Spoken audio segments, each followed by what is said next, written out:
Ever since I first started following the UFC, in a way I would call myself a UFC fan, Justin Gaethje has been one of my favorites, easily. If you came up to me a week earlier and told me what happened at the UFC White House cards would happen, I promise to you I wouldn't have believed you at all. I knew deep in my heart that Justin could win, I literally made a video about it, but not like this. I'm recording this right now after like what, 4 or 5 days have passed since the hype train of Ilia Topuria came to a crashing halt by the destruction courtesy of Justin Gaethje, and I still cannot believe it. So I thought, you know what, for whatever reason, we as the MMA fanbase, we have the tendency to underestimate this guy. To make up for it in a sense, I want to cover this amazing victory he just managed to pull off, but also not stop there and go back to a few other times he was mistakenly counted out. Now look, before we go to the past, before we do any smart analysis, before I even say anything, alright, I just want to say, wow, what we witnessed at the main event of the UFC White House cards very well may be the greatest upset this sport has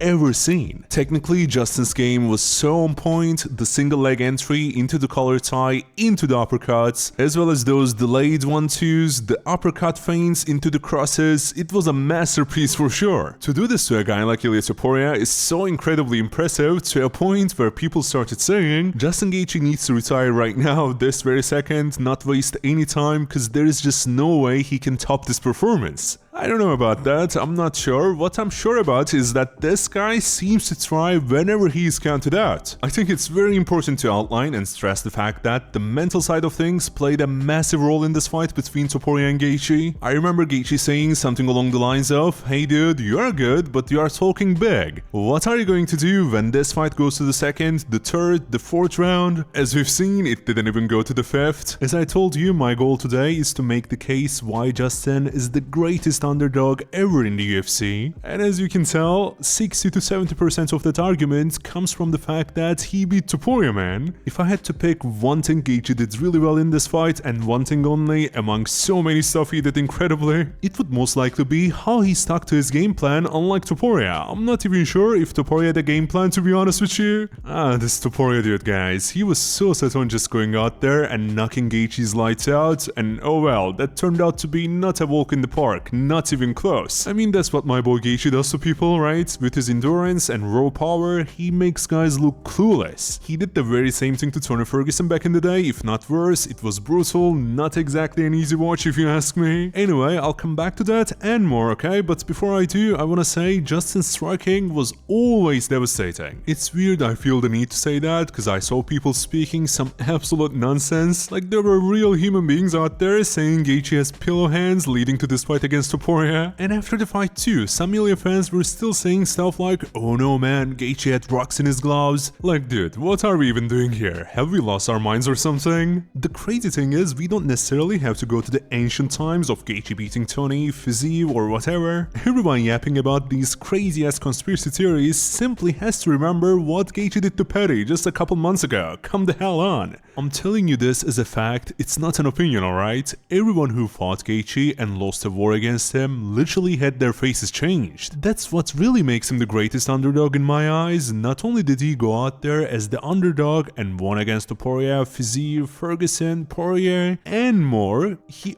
always did it in incredible fashion. No close decisions, no boring slugfest, like almost all of these were wars with devastating stoppages. I mean, he only didn't stop Fizzy and Petty as far as I remember, and I hope you remember just how bad the faces of those guys looked when everything was said and done. It's absolutely crazy. If we go down the list of upsets by Justin Gaethje one by one, the biggest one would be the Topuria one for sure, because Topuria was 17-0, arguably had the best 3-fight win streak heading into this fight. Cause like, come on, who beats Volk, Max and Oliveira back to back? What an incredible run. I want you to understand, Justin Gaethje as a massive underdog stopped Topuria with all that momentum. I guess we gotta take a minute to let that sink in. That's why I keep saying he is now by far the greatest underdog ever. You can say, oh, can he really be that with just one victory? But even Gaethje's like second or third greatest upset, even those are historic. There's a reason why people keep coming back to the Tony Ferguson fight, cause it was beyond insane. Looking back, Gaethje being a plus 160-ish underdog against Tony was just absurd. He ended the guy alright. Tony was unfortunately never ever the same after that night. Now look, for those of you who are skeptical of my claim regarding Justin Gaethje being the greatest underdog ever, I totally get it. Aside from the Topuria fight, Gaethje wasn't usually some massive underdog. The worst it got was around plus 200, I guess.